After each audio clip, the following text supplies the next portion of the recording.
Hi, everyone, and welcome to Geeks Speak Louder Than Nerds, a weekly rewatch podcast for TV shows, movies. And this week we ponder the question, what if Happy Hulk Hogan joined the WWF? My name is Mike Hilty. And I'm Nick Farrow. How you doing today, Nick? I'm doing all right. I have a question for you. Okay. Are you like me or are you wrong? What do you what do you think should happen with Ned and MJ's characters moving forward? On one end, I on one end, I feel like Zendaya is way too big of an actress to waste and to not have her come back. But I think for the sake of the story, until they can find a way to reverse this ridiculous spell, I think they got to be benched and let Peter do his own thing with other people, and then Marvel's going to find some ridiculous way to reverse the effects, and then there's going to be a weird love triangle, and then I'm not going to like it. think the only way that this stupid decision to make him everyone forget him works is if they stick to their stinking guns on it. They're gone. They would have to be gone forever. That's it. No more Ned, no more MJ. Anybody he knew from the previous movie cannot come back unless maybe you might be able to get Flash Thompson in there. Even though they all went to a different school, he's going to stay in New York, and they're all going up to what, Boston? I forget Yeah, where the MIT's in Boston. something like that. Yeah. Yeah. So like they're all gone anyway. But I could see maybe you could keep Flash Thompson around because he'd just be a dick who once again doesn't like Peter Parker and loves Spider-Man. Like that's all Yeah. it would need to be. I want this to be the Peter Parker team up phase. I really want a movie with him and Ms. Marvel. Like so hardcore. In the Marvels, there is at the very beginning, there's a thing that comes up that says like Kamala Khan's likes and dislikes, and one of her dislikes is spiders. And I feel like that's a really like big hint, like, hey guys, you might see it. And Mhm. I'm hoping because I really want to see these two together. I want to see him make new friends. I want to see him maybe hang out with other superpowered or bow and arrow wielding individuals that live in New York City. Like, Mhm. I would love to see him be a young Avengers type character. He's Right. older, so he could lead a team of Yeah. young Avengers. That would be super fun. So, But I also would like to see him do more Spider-Man-y things with mhm. Spider-Man-y villains. Maybe a Gwen Stacy. Maybe. Okay, here's the only way that I would be semi okay with Ned coming back, prospectively. Hobgoblin. Yeah, Yeah. Hobgoblin. And it's where Peter has to come to grips with the fact that Ned doesn't know him anymore. So now it's a moral choice. Like, Hmm. do you try to convince Ned that you guys knew each other again?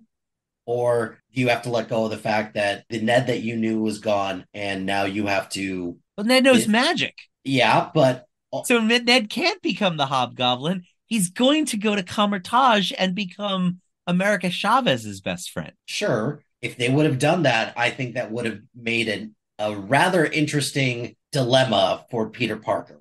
Yeah, Like, no, I agree. do you take the Hobgoblin down knowing that you eventually discover that he's Ned? And Hmm. what do you do at that point? Your best friend is now your enemy. I mean, yes, I get that. We've seen that plenty of times before, but not in this That would this actually year. be the story Mhm. of Spider-Man 3. Yes. So so yeah, I okay, scratch that. You could just cut that whole part out. How about no? Or not. Just, me contradicting myself. What do you say we get into the show today? Sure, let's do it. This week we'll be doing a temperature check of the 44th-ish entry of the MCU, What If Season 2. And this is an all-out spoiler chat, so if you do not want to hear spoilers, go watch them and then come on back and listen. Darth Vader cannot be Luke Skywalker's father. They don't have the same last name.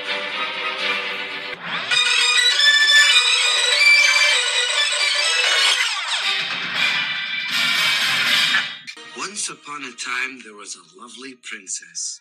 I am the Watcher. Follow me and ponder the question, what if?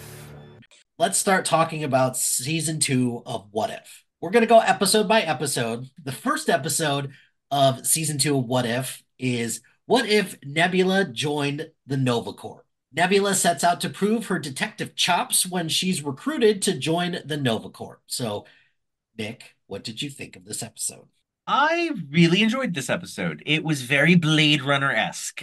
I thought that Nebula was like the perfect character to kind of be the voice behind the gritty noir of the detective trying to find her killer. And I liked all the little twists and turns. Like the reason that she's in the Nova Corps is that the Guardians of the Galaxy never got formed. And when Ronan came to attack Xandar, they have a planetary shield that closed. And I guess it's been a few years now.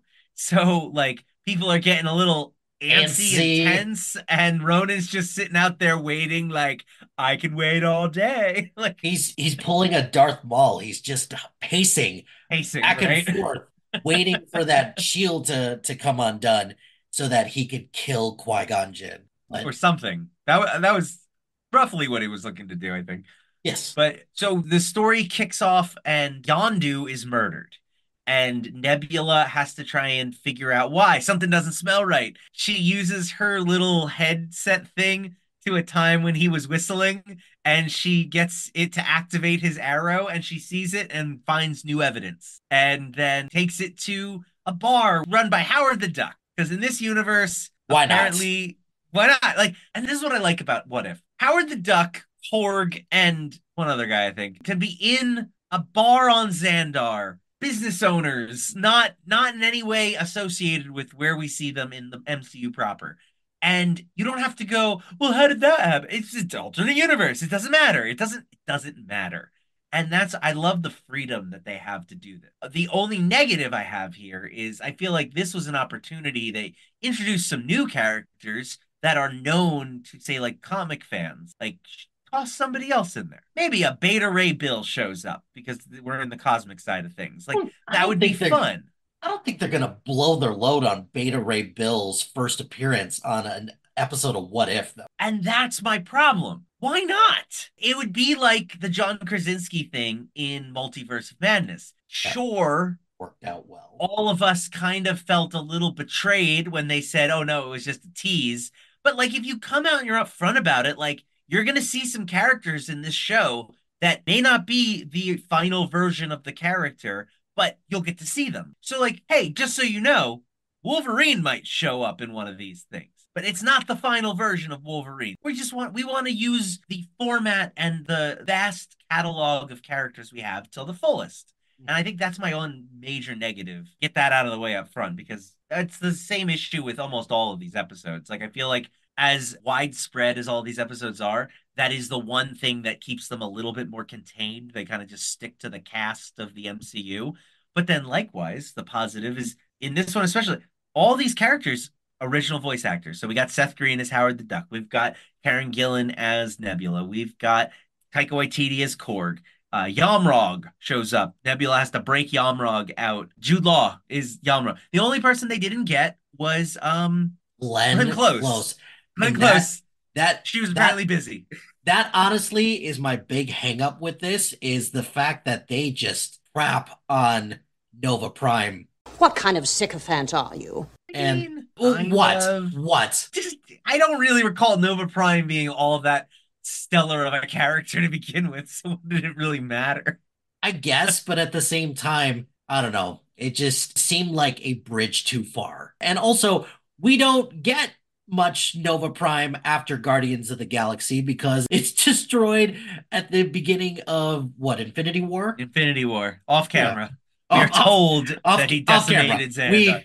You don't matter enough to get any footage, but we'll at least sing your praises about how you tried to stop this. Well, honestly, I really feel like that's good setup for a future Nova. Like that's your opening to the Nova movie, right? The Nova movie starts and it's Thanos decimating Xandar, and your main character, if we go with the Richard Rider Nova, you get to see Xandar getting destroyed from his perspective, and then cut to years later, and now he's like a lone Nova Corps officer on the road, going from town to I don't know what whatever, or Sure. whatever a Nova Corps does. And I kind of feel like that's where this episode was kind of like using Nebula in that way. Like she's the one good cop in a city full of corruption. I liked it. It was fun. I enjoyed this enough. It was fine in my estimation. Definitely not my favorite, but it was a interesting one to open with. I like how at the end they it was what her and Howard the Duck and Korg and Meek. I feel like there was one more person. It's like the B side of the Guardians of the Yeah, Galaxy. they formed a new Guardians of the Galaxy team. That was fun. And that's at the core what I love about this show is the fact that you can have fun with it. Shorter episodes too. It was only a Yeah, 30-minute episode. they And were I have to only say that really helped. it definitely helped. And also, I like this strategy of releasing an episode a day. Like, I get it, this Yeah. was a special thing because it was just all during Christmas, Mhm. but I like that. I think Disney Plus should experiment more with that. Yeah, no, I agree. Any last thoughts on episode one? Nope. Looking forward to All right. talking about the next episode. Episode two then is what if Peter Quill attacked Earth's mightiest heroes?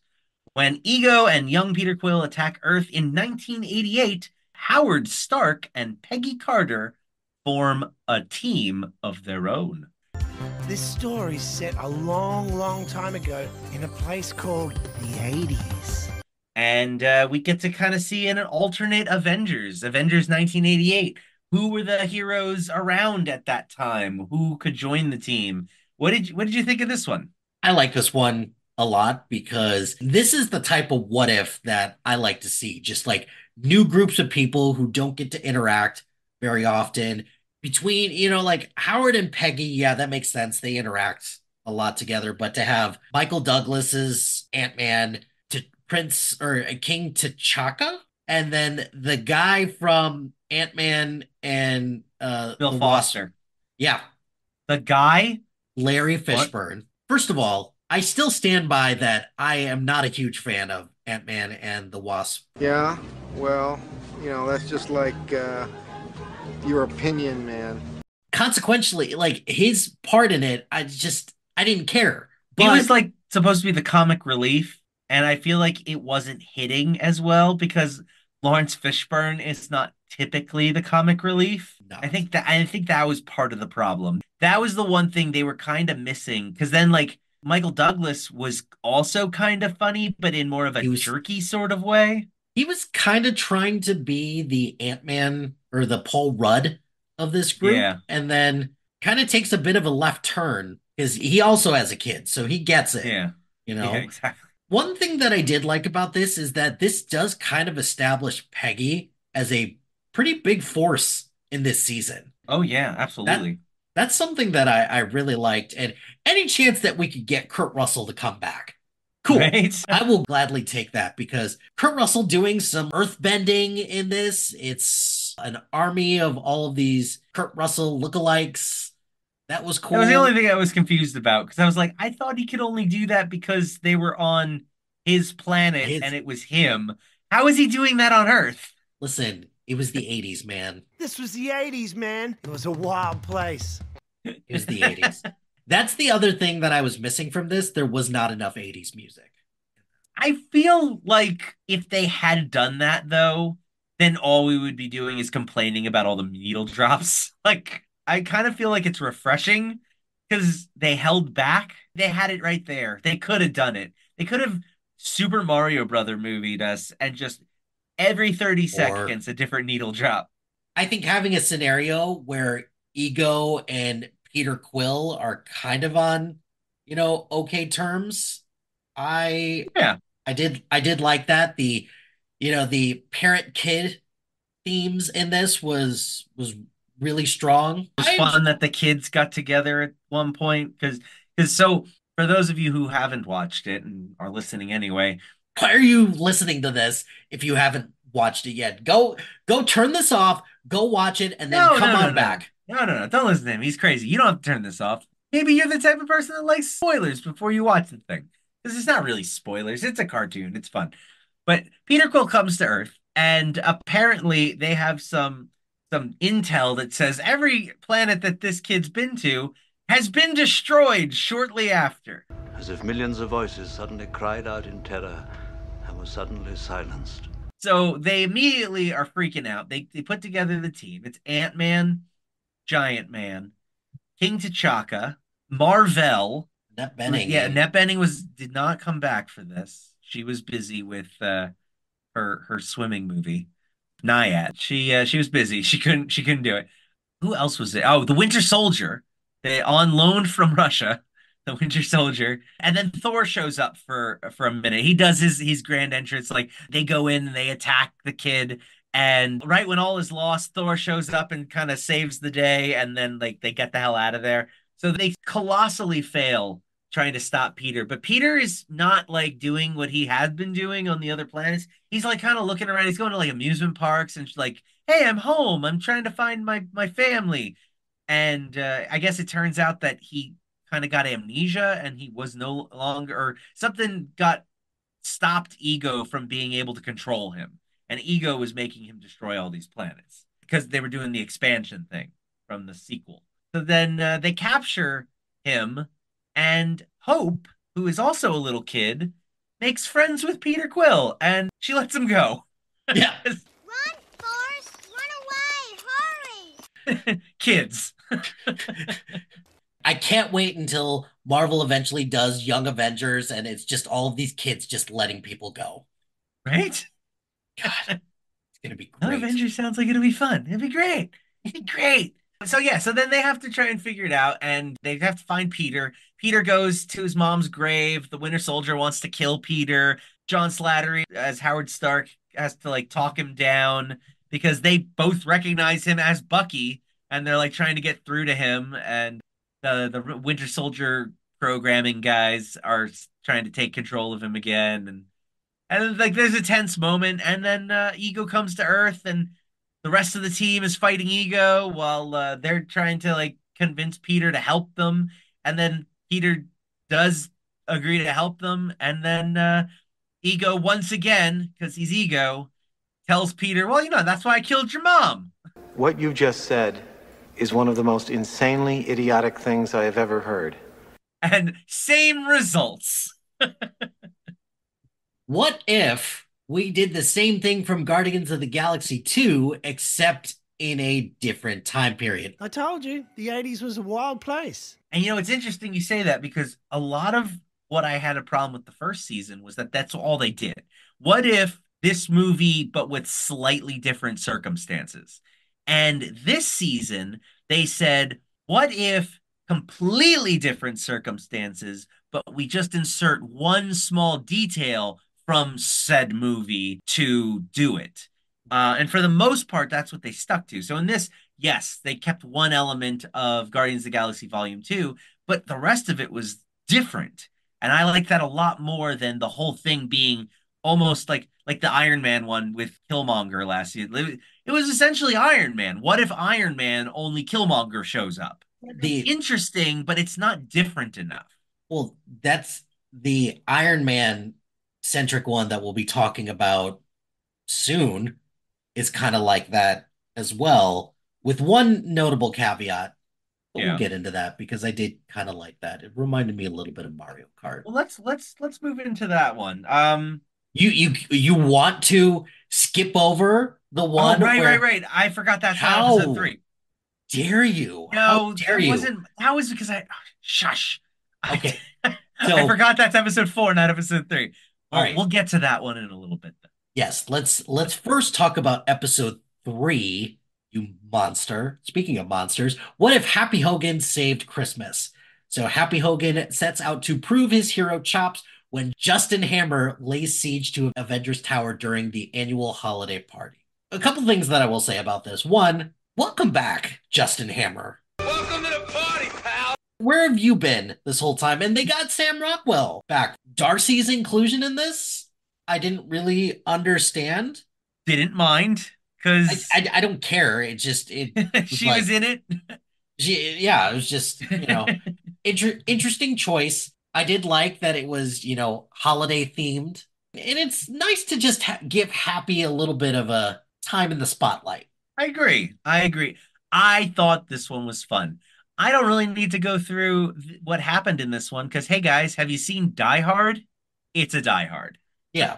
It's 100% Die Hard. There was no shame about that at all. It's real life Die Hard. Justin Hammer comes in because he wants to steal some Hulk blood that they've got at Avengers Tower. And Happy Hogan is going to crawl through vents. This is the vent where John McClane say, "Come out to the ghost, we get together, have a few laughs, take a picture with it." And chat with Darcy on a walkie-talkie and save the day after accidentally stabbing himself with said Hulk blood and turning into a big purple Hulk. Happy Hulk. Yeah. Happy Hulk Hogan.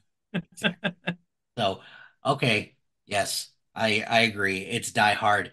Fine. We could talk about episode 4 since you're so eager to do that right now. I last thing on this one, I really enjoyed it because it was a silly Christmas episode, and they released this one on Christmas Eve. It was like, ah, just in time for the holidays. Mhm.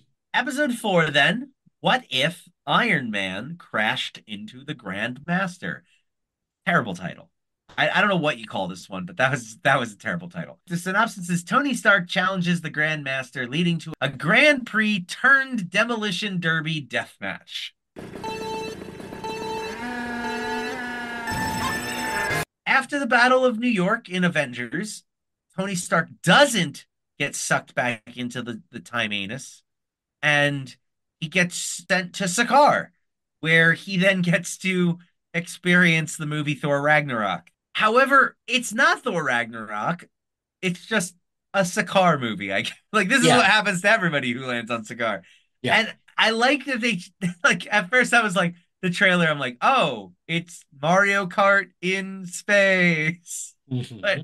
But it was It was fun. fun. It was fun. Yeah.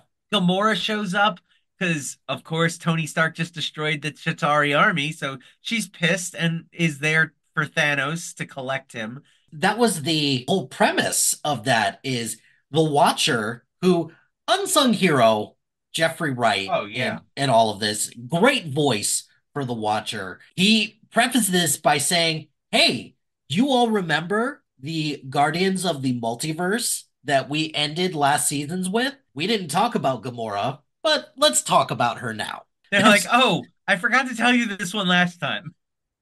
Let's let me jam her into this story, which has nothing to do with Gamora. She's just there. You don't come down here to work or shop, you hang out all day. One of these loser mall rat kids. Which that's the thing that I struggled with this is that why tease that this is a Gamora centric story or at least have her somewhat in it? It just felt like a throwaway.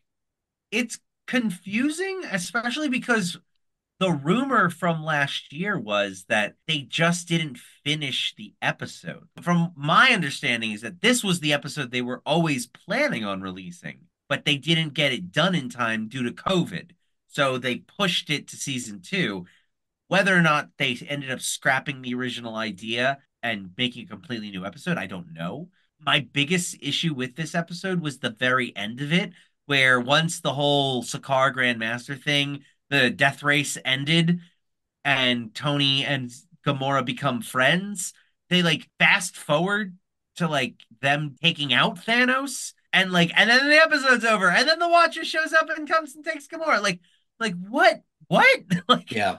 it felt like they were trying to quick fast forward to get us to where it would then connect to the previous season, which felt so unnecessary. I don't know why they did that, but otherwise, Tony and Valkyrie hanging out was fun. Korg was a little more grating in this episode than he was in, say, like Thor Ragnarok, but wasn't as bad as Thor Love and Thunder Korg. So Ah, I guess okay. that's not terrible.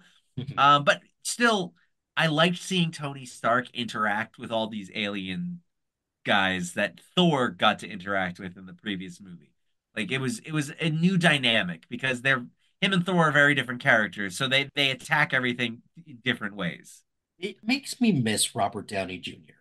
But Yeah. the guy that they got for the voice, he's doing just fine. Oh yeah, I agree. I don't know if it's the same guy from last season, but if it Pretty sure. is, he's Yes, he was the same guy in season 1. he's improved his game because I thought last season Tony Stark's voice was the only one that I was like, that one's a little squiffy. But he sounds a lot better this time around, so he's doing a good job. Let's move on So, to episode 5. episode 5 is titled What If Captain Carter Fought the Hydra Stomper? Captain Carter's mission to save Steve Rogers sets her on a collision course with new enemies. Uh, you know, I feel like this one, I like that they incorporate Steve into this. The moments where we get Peggy and Steve, it's just heartbreaking. Just Yeah. in so many different universes, like you two just can't be together, which sucks, but hey, it is what it is. I don't know. I feel like switching places with Steve and the Winter Soldier. We've done this before, so why keep coming to this? And I did like more Captain Carter. I do. Getting more on board with her and Haley Atwell. Just keep doing this. I like it. Yeah, I mean, this is the one that I alluded to earlier. This is the one where they're just like, what if Winter Soldier, only Captain Carter? Like, they just kind of tweaked a few things, and it's essentially the Winter Soldier movie. I do like how they were like, oh, but also, what if Black Widow? Yeah. So the ending is a little different. I liked this one actually a lot because this one felt mainly because it's a sequel, but this one felt like it was the more world buildy of the other episodes. Like every other episode is very standalone-ish, and even the Watcher says in this episode, I don't usually do sequels, but this time I will. I made an exception. And I kind of like that he made an exception because they are clearly doing a thing with Captain Carter. The first season had like what if Captain America was Captain Carter? And now this one's what if Winter Soldier was Captain Carter? And I like seeing the progression. I like seeing where that universe led. Bucky is now the Secretary of Shield. Old Mhm. man Bucky. I really enjoyed that. I was like, oh, that's cool. And then like Bucky and he even alludes that him and Steve had adventures while Peggy was missing. And so it's like, oh, that's really cool too. So there's lots of little details about this world that I'm actually really into and like kind of would love to see an actual full-on show with just this universe. Because it's almost like a what if MCU only slightly different. Yeah. And as that butterfly effect spreads, it grows more and more and more. And so it's like it's really interesting. But I yeah, at the end of the day, it is kind of basic. Like, Yeah, I did like that they brought Rachel Weisz back yeah. as Melina. I thought that was a nice touch. And then the ending, it was interesting because they didn't wait to connect it until like the Three, end. four episodes later, yeah. Yeah, they start setting foundation now for it to pay off down the road. I feel like that was an interesting choice to do that. I agree. I mean, granted, I don't know.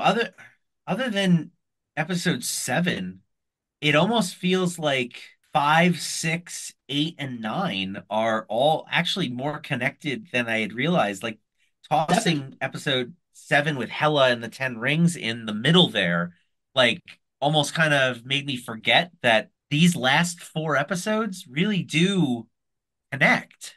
the Hela episode connects with the final episode because Hela's in the final episode too. Oh, that was that the same one? I guess that was the same one. Maybe. Well, I mean, that final episode was just we'll It get was a to it. lot. That was a lot. We'll get to the final episode. Let's move on then to the next episode. Episode 6. What if Kahori reshaped the world? AKA, what if Marvel just did something new? This isn't a what if. This is all just completely new. Yes, it is. I'll give him credit for branching out and being a little creative here. Let me dial it back for a second.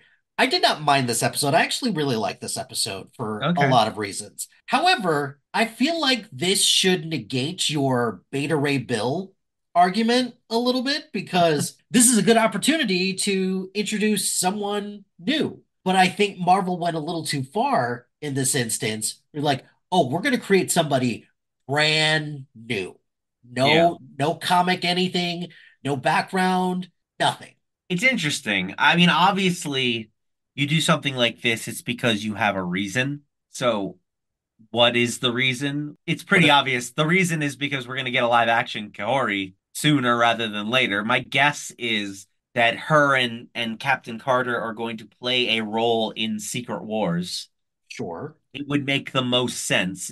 You're setting up a multiversal movie. Wouldn't it make sense to have some characters whose show is multiversal in nature? I don't know. I personally, I'm kind of like in the middle on because I really enjoyed the new elements of it. I liked the animation, especially. I think it was a huge risk to do an entire episode subtitled. Very interesting choice. I was a little annoyed at first because I'm like, oh great, now like my kids, well, my oldest can watch it, but my youngest is gonna have a hard time. I'll have to help her along. But then, like, I'm watching the episode, I'm like, this is good. I really am liking this story.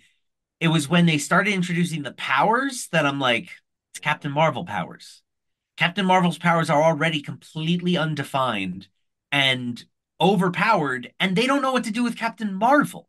So, what are they doing giving another character the same powers? But not only the same powers, she can do so much more. Like, Captain Marvel can't make portals, like, she makes portals. She seems to be so infinitely powerful to the point where in the last episode, the only villain that she could go up against is one that's equally all powerful and too powerful. Like it just felt like they scaled the powers way too much. What is That's going to be a challenge for her ever? that has been a problem with pretty much anything phase three or later is that Scarlet Witch, we don't have a really good grasp on what she can and can't do.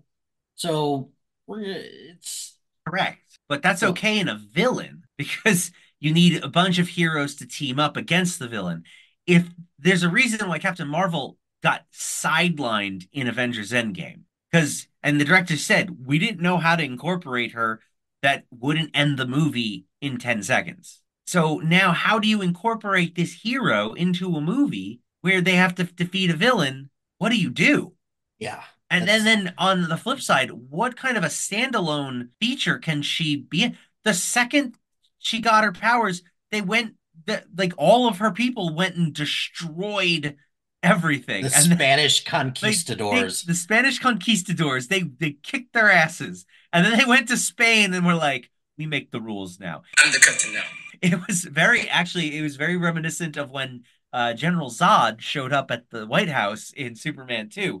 And so there is some interesting ideas that could be had there. And it's the Eternals problem too now. Like, Obviously, the next thing in this is going to be when Christopher Columbus sails to the New World and attempts to give these people smallpox, and then they just destroy Christopher Columbus. That's a history right? lesson for Right. everybody in this respect. So, um, I think the person that they picked for Kahori, I love that choice because The she girl was from Reservation Dogs, right? Laura Dannon. She was great in this, and she's already lobbying and saying, "Hey, bring me back, Marvel. I'll be happy to do this in live action." And Oh, that's why they hired her. I guarantee it. She'll be perfect for live action. Like they could have just gotten a voice actor to do that role.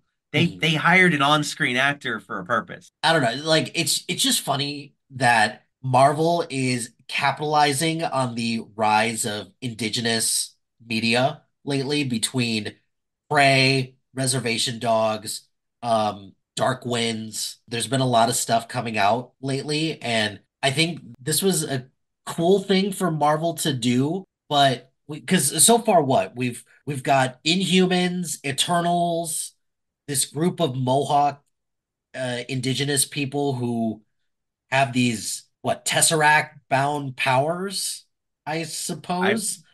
I would assume Space Stone powers, so And then same the same powers that Captain Marvel has, only they've got super speed as well as teleportation, as well as ability to stop they bullets can and she cannonballs was and hovering sticks to stand on like she could do every she had like telekinesis, she could fly. I think the only thing she didn't do, and that's only because I haven't rewatched it in a minute, but could she shoot blasts out of her hands? I don't I don't remember if she I could don't do that. And that might remember. be the only thing. She doesn't have finger guns. Otherwise, she can do all manner of other things. Like she's really super powerful. Mhm. That's my only concern is it's the Superman problem. Superman has this problem, Captain Marvel has this problem. Whenever you have a super powered being, how do you tell stories that are good? And Superman has failed a bunch of times on screen. Like they just have a tough time showing him do the right thing. And whenever they do, people criticize it for being not what they want out of a Superman movie. And I'm like, it's like I don't know what the winning solution is here. Maybe James Gunn does, hopefully, but we'll see. I enjoyed what the episode was doing. It was when it came to the powers, that was when it kind of lost me. I would have rather her had only maybe half of the powers they gave her. When we get to that Or episode, that end, she railroads Peggy Carter. Just absolutely steamrolls her. you gotta learn how to use these powers instead of all of a sudden you're just Ray from the new Star Wars Yeah. trilogy where you She just know did how to pick it up a use. little quick, but Mhm. I mean, I'll give it to her. Maybe she's just one of those people who are just really good from the get-go. Like, you give a football to a kid and he's throwing touchdown passes at the age of 8. And it's like, wow, he has something. Let's see where this goes. She's like that, only she runs super fast and can make portals and shit. Like she's a cool character, cool idea. We haven't seen enough of her to make me not concerned that they Well, broke the universe already. obviously we haven't seen any of her. Like I'm actually a little floored that this is what the 44th-ish entry, and this is the first time that they've created like a brand new character. Which I don't know, is this a slippery slope? I mean, it's the catch 22. They have over 1,000 characters that they can pull from. But like usual, what, the 50s, 40s, when comic books started, the majority of heroes were, white males. Like they've only in the last like 20 years really started to try and create new characters that represent a larger group of people. So you can either pick all the old ones or you can create something new. Like we wouldn't have Miss Marvel if someone didn't say, "Hey, I want to make a character that represents me." And now Miss Marvel, who's been around for about 15 years or 10-ish years, is a really cool character that has a lot of stories that you can pull from. So they have to start somewhere. I like that the MCU now feels comfortable enough to do that themselves. We're not going to wait for the comics to introduce a new person. We're going to introduce a new person. I like what they're doing. I want to see more. I guess my fear stems from the fact that part of the problem of the MCU is they feel that every movie needs to have world-ending consequences. And the only reason to create a character that is this powerful is to combat those world-ending consequences. Like you'll never get Kaori in the street level movie. She will never fight alongside Daredevil or Spider-Man because those two characters deal with people who are, I guess Spider-Man's a bad example. I'm looking at a Spider-Man poster, so he came to my mind. Because But like Spider-Man's Daredevil, because Spider-Man's not in this season at all at after being all. I was so disappointed. prominently Well, featured in or zombies. He was only in zombies. I swear Tom Holland was in a couple episodes of What No, If. he was See, only in zombies. Unless I'm completely forgetting one. He he only showed up and I don't it wasn't even Tom Holland's voice. I liked that episode. The zombies episode was great. He was such a good character in it. I was disappointed that we didn't get a Spider-Man episode this season. yeah. Well, while I'm looking that up, let's move on to episode 7. So, what if Hela took the place of Thor in the original Thor movie? That's I not don't the know. name of the episode. Oh, I'm sorry. I'm sorry. What if Hela found the 10 rings? Hela, stripped of her powers and banished to Earth, comes across a new source of power, the 10 rings. Which is a terrible way to describe this episode. Yeah, yeah. Not even I mean, stripped of her powers and banished to Earth. Got it. Yes, that Comes across happens. a new source of power, the Ten Rings. No, no, she meets Wen Wu, who has the Ten Rings, and And he that's beats it. her ass. And And that's that's it. it. I feel like they kind of cheated in this one. The Ten Rings were barely in it. Like Wen Wu was there at the beginning and he was there at the end, and the rest of the episode is actually Hela learning to be kind. Because what did Odin curse? If you be worthy of this helmet, you may have the powers of Hela. Mercy, But to be worthy, you have to understand or be compassionate, understand mercy death. or something like that. Mercy, that's what it is. Know the power of mercy. Whosoever wears this crown, should she know mercy, shall possess the power of Hela. I really liked the journey that Hela went on. Also, Kate Blanchett Welcome reprising her back. role. This was the biggest name of the season. I couldn't believe they got Kate Blanchett come back for this.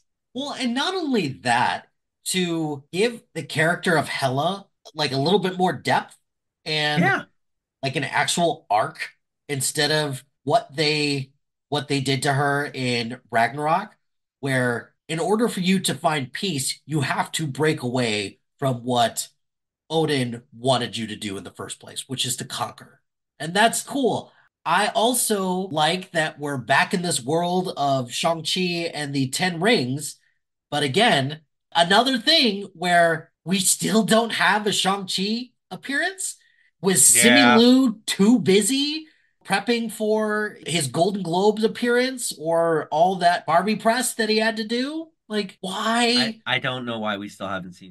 I do like again that we're back in that world and the training sequence that Hela goes through. That was really cool. I like that a Yeah, lot. with Shang-Chi's mom Exactly. this time. I also like that as well. So Hela comes to Earth. She finds Wenwu. He thinks she's pretty cool, but she's not having it. She's like, I don't dig with this.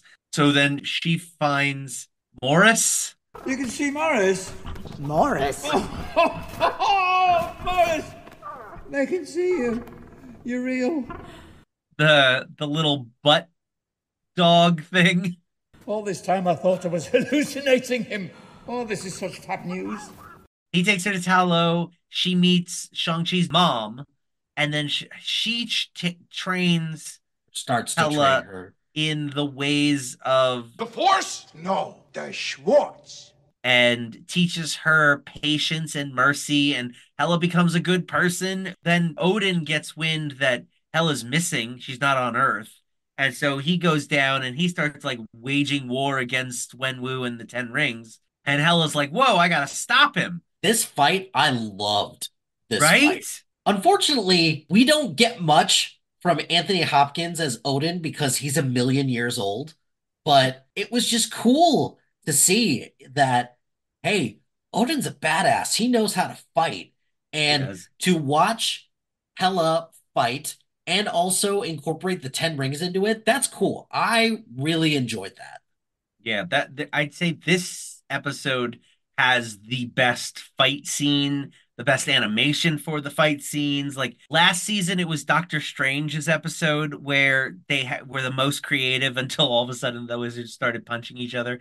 In this season, it's this episode, only they never devolve into just punching each other. Like they always use a power of some sort, and it's really cool. I really enjoyed this one a lot. So that will bring us to one that I was very excited for. What if the Avengers assembled in 1602? Captain Carter tries to undo the anomaly that strands familiar heroes and villains in the year 1602. So, Mike, have you read or heard of the 1602 Marvel comic? I've heard of it. I have not read it, It is my absolute favorite Marvel comic. though. No. I Okay. love this story. It is so much fun. It just begs the question, what if the Marvel Universe as we know it, these characters existed in the 1600s? And they're all in different places, they're all doing different things. This episode very much could have been my least favorite episode of the season because of how much I love the comic.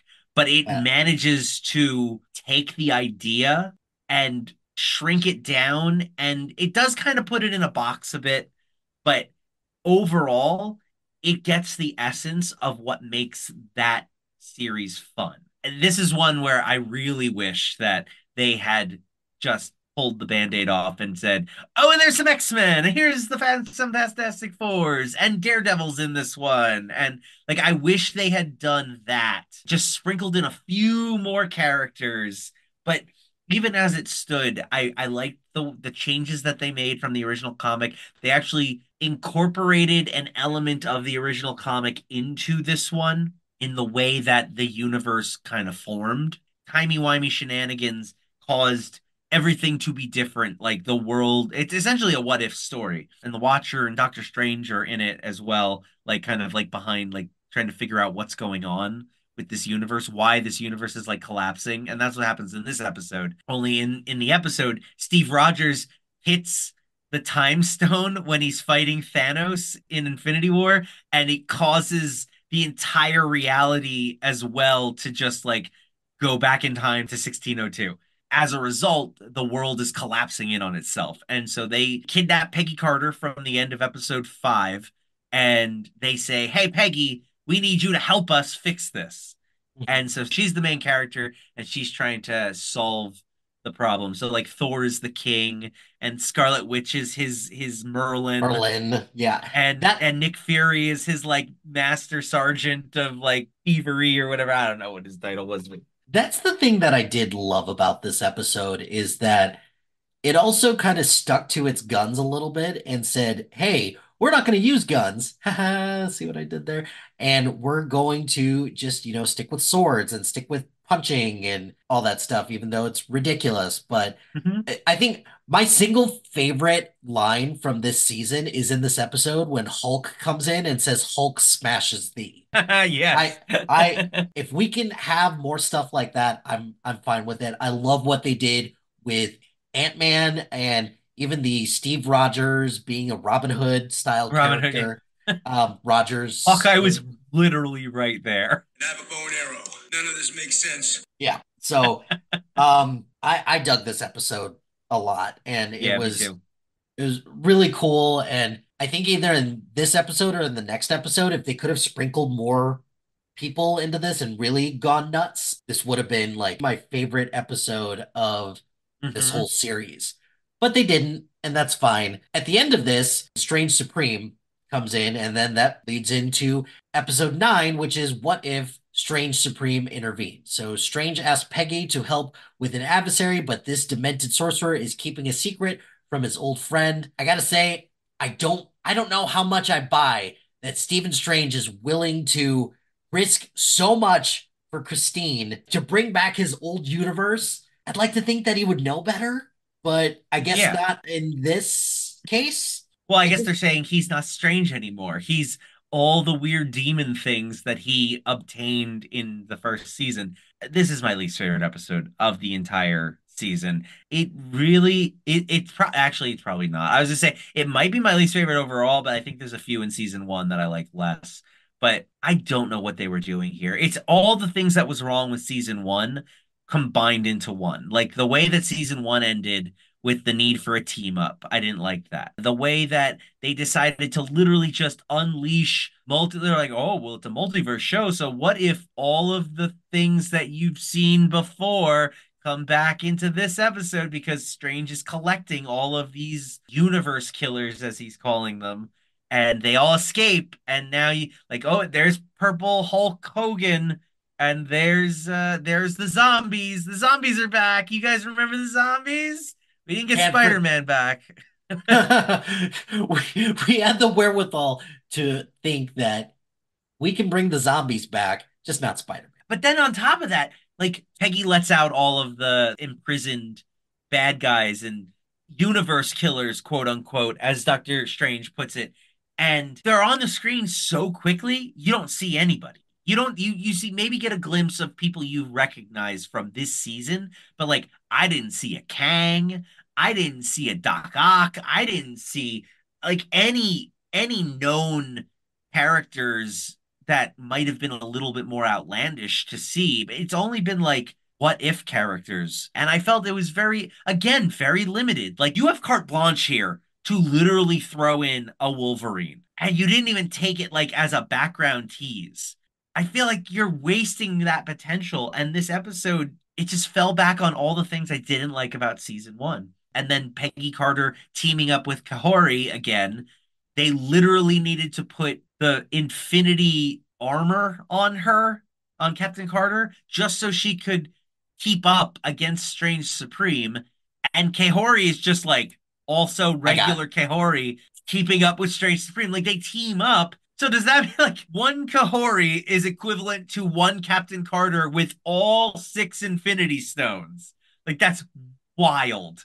obviously. I think I would have liked this episode more if this would not have been the end of the season. I think if they would have had this be the penultimate episode and then end it with the 1602 episode where they're trying to stop the collapse of everything, I think I would have liked it a little bit more, but I largely agree with you. I have the same problems with this. Also, to me, all of your hangups about Kehori, I'm having those same hangups about Doctor Strange in this.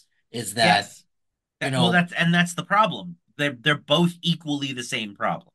yeah, The only thing is Doctor Strange is a bad guy, so you have your team of heroes that have to fight the overpowered bad guy. Just like in the last season, Ultron was way overpowered, and so you had to have your team of heroes to fight your way overpowered bad guy. I don't like universe-ending bad guys. I don't like them because stakes are they too always high. end. Yeah, the stakes are too high. It always ends the same.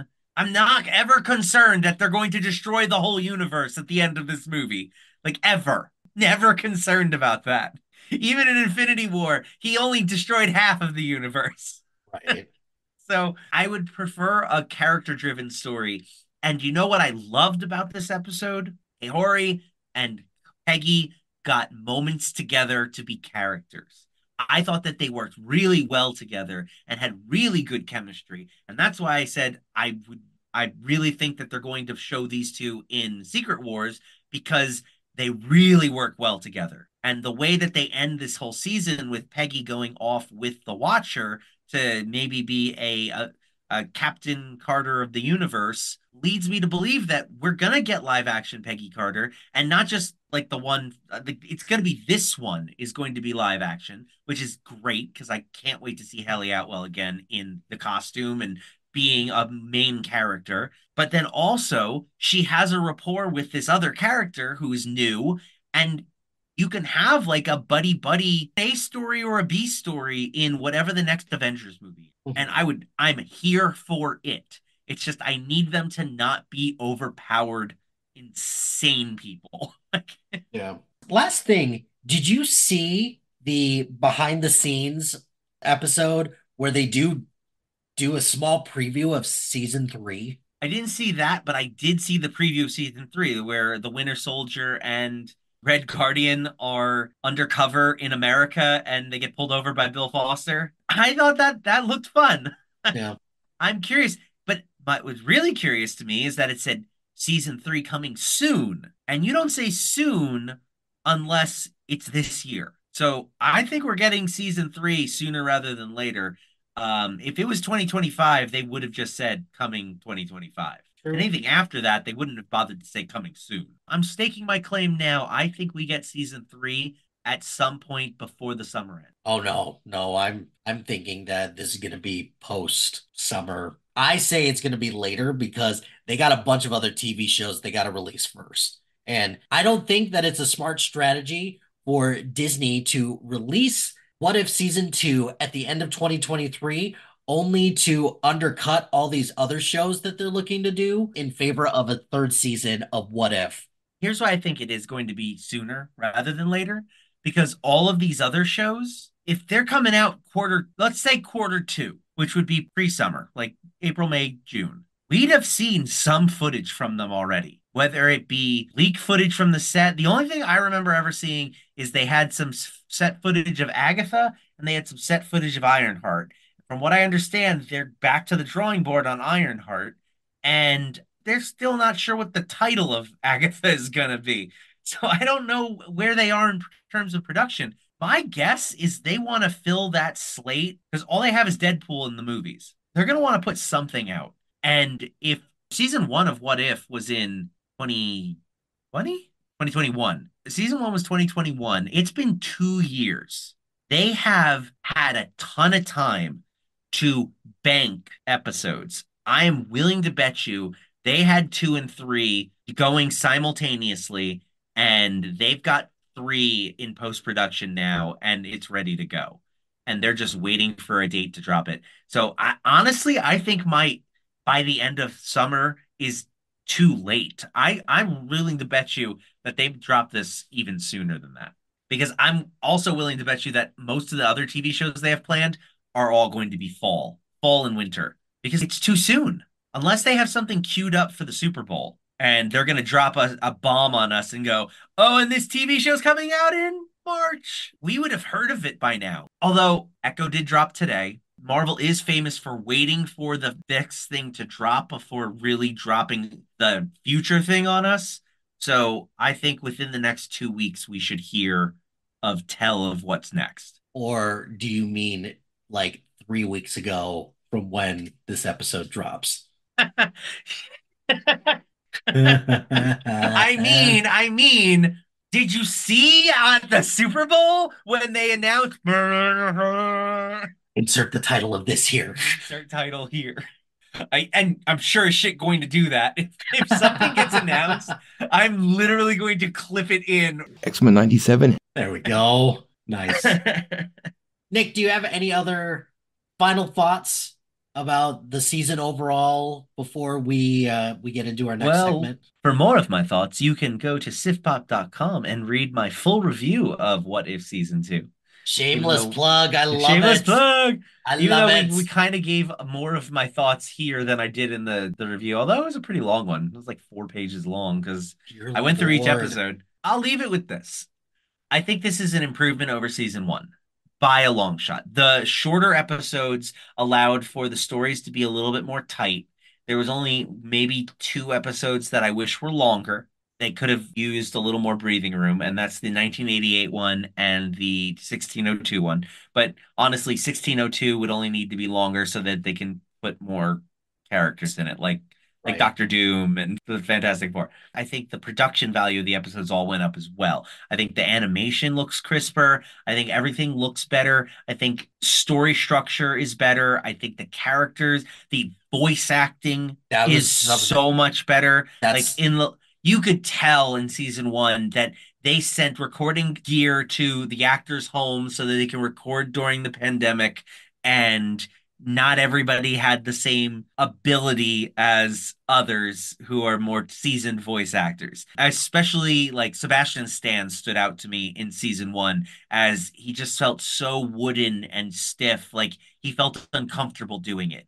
And in this one, I did not get that at all. He felt so natural. It was like watching Bucky on screen, like in live action. So I really appreciated that they focused on the voice acting more. I think the MVP of the season is 100% Jeffrey Wright. My favorite line is when he's like, "What the hell is this?" Whenever the watcher gets like surprised and is like, "What the hell's going on?" Like, I think that is so funny because he's not typically a character that does that. So when he does get a chance to be funny, Jeffrey Wright nails it. I think his voice is the second best voice picked to be in the MCU after James Spader as Ultron. I love Jeffrey Wright as the Watcher. It's perfect. I cannot wait to see the Watcher show up in live action in Secret Wars because he will. He has to. He has to at this point. Yeah, I think my favorite episode was definitely Avengers 1988. My least favorite was What If Strange Supreme intervened. What about you? You took 98% of what I was going to say. For me, the biggest takeaway is the production value piece. The animation just looks significantly better. And then also the voiceover work. You could tell that all of these people, they were in a studio, they could play off of each other. It just sounded a lot better. The performances were more crisp. I did like that a lot. I told you this before, but for the listeners, I did like the second half of this a lot better than the first half. My favorite episode was in 1602. I hope that this will not be the last that we see of that. Agreed. It probably will be, but also, hey, Marvel, get your shit together. Let's do more specials. Come on, let's do more like hour-long specials. Oh, a special presentation of a live action Marvel 1602 would be so cool. I need it. One last thing I want to give them credit for and then immediately take that credit away. The opening logo was so good. I love the short, stylized, animated graphic of the MCU logo. Until in the last episode, Where they they did a go. full MCU logo, only this time instead of all the regular characters, it's the what if Pre- characters animated. Previously on What If. Oh, that So was close. so It irritating. was so close. We were on the verge of greatness. We were this close. Did you want to do a nerd rant on the opening logo, or is that all you wanted to say? That's all I want to say. I figured since this was more MCU-ish like Loki, we'd just jump over it and go straight to the sacred timeline. You know, my pep always said, if you want to do something right, you make a list. It's making a list. I'll put it on the list. It's quite an impressive list. Thank you. Those two beautiful nerdy men are negotiating using the power of math. In this segment, Nick and I will be updating our own personal list as well as the official Geek Speak Louder Than Nerds MCU combined ranking. We will have to decide if What If moves up, down, or will remain at number 36.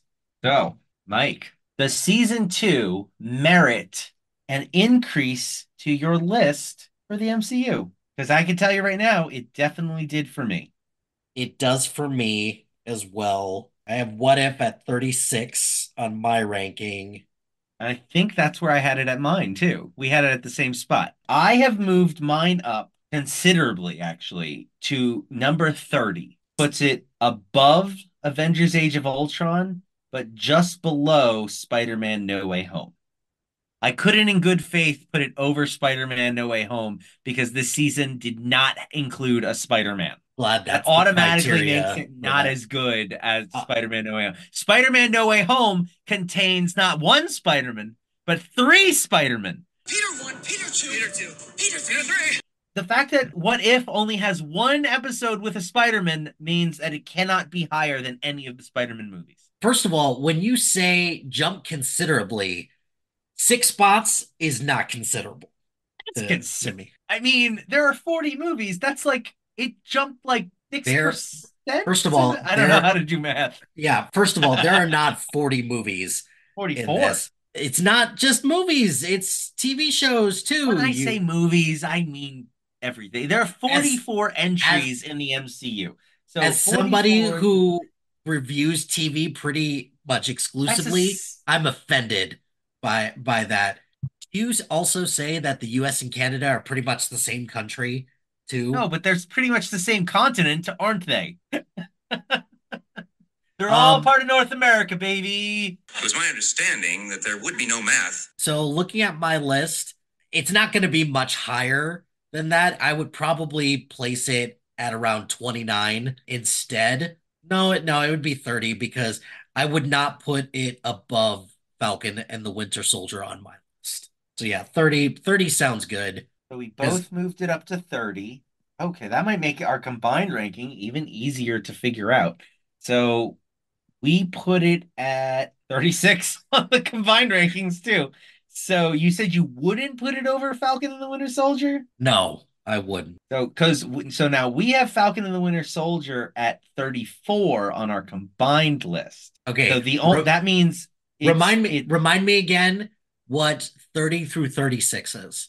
From the bottom, 36 is What If, 35 is Black Widow, 34 is Falcon and the Winter Soldier, 33 is Iron Man 2, 32 is Civil War, 31 is Age of Ultron, and 30 is Moon Knight. Me personally, I don't think I would put this above Civil War or Age of Ultron. I'm willing to concede it would go above Falcon and the Winter Soldier.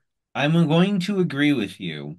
I'm going to suggest we squeeze it in between Iron Man 2 and Falcon and the Winter Soldier. So it'll jump Black Widow and Falcon, but that's it. Because I don't have it above Iron Man 2 on my list, and I think that's that's a fair compromise. It'll move up 2 spots, but it'll still stay underneath what we both don't want it to go above. Yeah? Okay. Yeah, that works All for right. me. If we're both unhappy, that means we've reached a compromise. That makes What If officially our number 34 on the list, thanks to season 2. So we did it. Is that a significant jump? 2 spots on the Two, sacred two timeline? whole spots. Hey, who knows? Maybe some more time with these episodes will make it go up higher. Who's to say? But I know for one thing, I'm going to rewatch a few of these episodes from time to time because I really enjoyed them. I think that says something because up until like a month ago, I hadn't rewatched What If since it came out. So, all right. Exciting stuff. What do we have coming up next week, Nick? well, our next episode will be another bonus episode as we get closer to the release of Avatar: The Last Airbender on Netflix. And because we're in a Marvel-y mood, let's just say you'll be very excited for next week's episode. And hey, who's to say? Maybe if I say it now, we'll actually commit to it. We may have a guest on next week. So who knows? We've got a month to plan this, so we'll see how it goes. But until next time, please like, subscribe, remember that you're recording this a month in advance, and share the podcast with someone who might enjoy it. Rate us 5 stars on your listening app of choice, and you can find us all over social media. I'm on Blue Sky, Twitter, and Letterboxd at Jagged2319. I'm on Instagram, Threads, Blue Sky, and Serialized for now until Serialized eventually gets scooped up by Letterboxd, because Letterboxd is eventually going to do just TV shows as well. I'm on all 4 of those sites at MLHilty2452. You can also contact the show at geekspeaklouder@gmail.com or on Blue Sky at geekspeaklouder.bsky.social or by searching Geek Speak Louder Than Nerds. Join our Facebook group and follow us on Twitter at Geeks Speak Loud, because the was just too many characters for Elon Musk. Until next time, I'm Mike Hilty. And I'm Nick Farrow. Thank you for tuning in to Geek Speak Louder Than Nerds. Bye, everybody. Hulk, smash thee.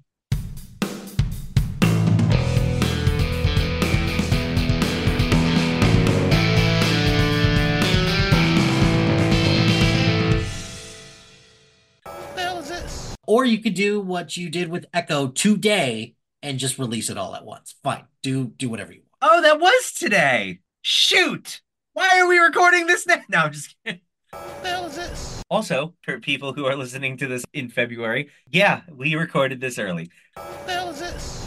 That's what they do now. It's Wednesday's the release date, but so that they don't drop it at 3 a.m., they moved it up to 9 the previous Tuesday, so on Tuesday at 9. What the hell is this? I like that better. I think that's better than 3 a.m. God damn, that's annoying. What the hell is this? It worked for years on television. The 8 o'clock, 9 o'clock hour blocks were primetime television. Why on earth would you not do that on your streaming services? Like, it just makes no sense. What the hell is this? Actually, it's really funny. About a year or two ago, I was rereading it, and for like a month, I was trying to how could I turn this into a live action adaptation screenplay that I could try and sell to the MCU? Oh, nice. I was so obsessed with it. I'm like, I want this to be a live action story so badly. It's just so perfect. What the hell is this? We'll eventually get into Echo talk, and then we'll have the same conversation again about. Well, actually, now that you mention it, say, what do we have coming up next week, Nick? What the hell is this? An Echo. Oh, wait, hold on. Echo. What the hell is this? Until next time, please like, subscribe.